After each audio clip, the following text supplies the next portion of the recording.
I'm Donna Bush with your CIG-TV News Brief and weather forecast.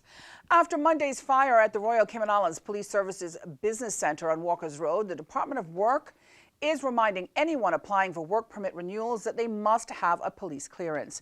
Now the requirement resumes because significant progress has been made in the recovery and restoration efforts at the RCIPS's business center. Meantime, the fire is being treated as a criminal act of arson and is being investigated by RCIPS criminal investigation officers. His Excellency Governor Martin Roper and his family arrived on the Cayman Islands on October 29, 2018. And the two-year anniversary has gone by rather quickly, with lots of memories being made. It's been incredibly eventful. I mean, leaving aside the global pandemic, which we've obviously had to tackle over the last 7 months, there's been a lot going on. Before that, we had the Prince of Wales visit with the Duchess of Cornwall, which was an amazing highlight and lots of fond memories. And I know people really enjoyed the fact that they got out and about and were very accessible and met lots of people. And we invite you to watch the entire interview with His Excellency on Monday, November 2nd.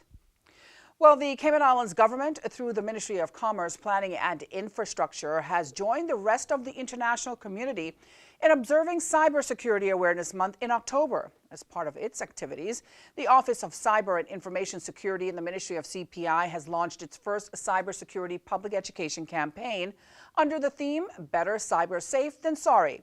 Minister of CPI, the Honourable Joseph Hugh, explains why cybersecurity is important. It's not one of those popular things. It's very expensive. You can't put your name on a plaque outside the building or anything. So politically, it's not a very popular thing. But we saw, and I recognize within the ministry that this is a key part of securing the country's future through protecting and securing the government cyber infrastructure. And so we opened the Office of the Chief Information Security Office, or we opened the Chief Information Security Office. That has been manned over the year, and we've been growing the staff complement there. And I have to say that it was timely because we have avoided several major situations where we could have been held at ransom, or the country, the government in certain areas could have come to a complete halt due to cyber attacks. So we have proven its worth several times over. Chief Information Security Officer in the Ministry of CPI, Pamela Green, stated that globally there continues to be a rising tide of cyber attacks, which the Cayman Islands is not immune. And Minister Hugh and His Excellency Governor Martin Roper agree there are two particular groups of people who are being targeted. Two practical tips for everyone from me. First, help our children to develop healthy online habits. So parents should instigate the conversation with children if they have concerns, especially if you think your children are being victimized online. And secondly, for our older persons, watch out for the too good to be true offers.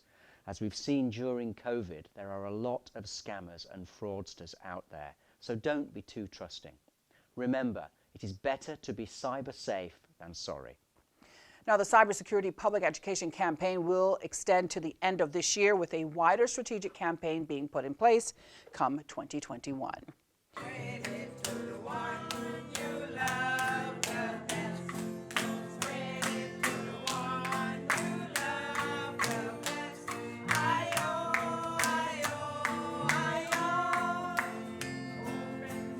Senior citizens on the Brac, they're performing a special dance during a talent contest on the Brac on Thursday night. October is Older Persons Month, and there have been many activities for our elderly on Grand Cayman and Cayman Brac. We're celebrating older persons. We are hosting a talent show that will allow the seniors to showcase all their natural talents, just to come out and fellowship and have a good time with one another. During the talent show, there was singing, dancing, and the Cayman Brac Kitchen Band also played music for entertainment. Now, taking a look at our Friday weather forecast, today's high temperature reached 89 degrees, the low 78. We can expect partly cloudy skies with a 30% chance of showers and possible thunder. Winds are from the east to northeast, 5 to 10 knots. Sea states is slight with wave heights of 1 to 3 feet. Today's synopsis shows isolated showers with light to moderate northeasterly winds, and seas can be expected across the Cayman area for the next 24 hours as a tropical wave moves over the Western Caribbean. Radar images show isolated showers in and around the Cayman area, which are moving towards the west. Remember, for the latest weather update, you can go online to weather.gov.ky or download their app, CINWS. That ends today's news brief here on CIG Television. I'm Donna Bush, wishing you a safe and, of course, a wonderful weekend and inviting you back here again next week. Until then, bye-bye for now.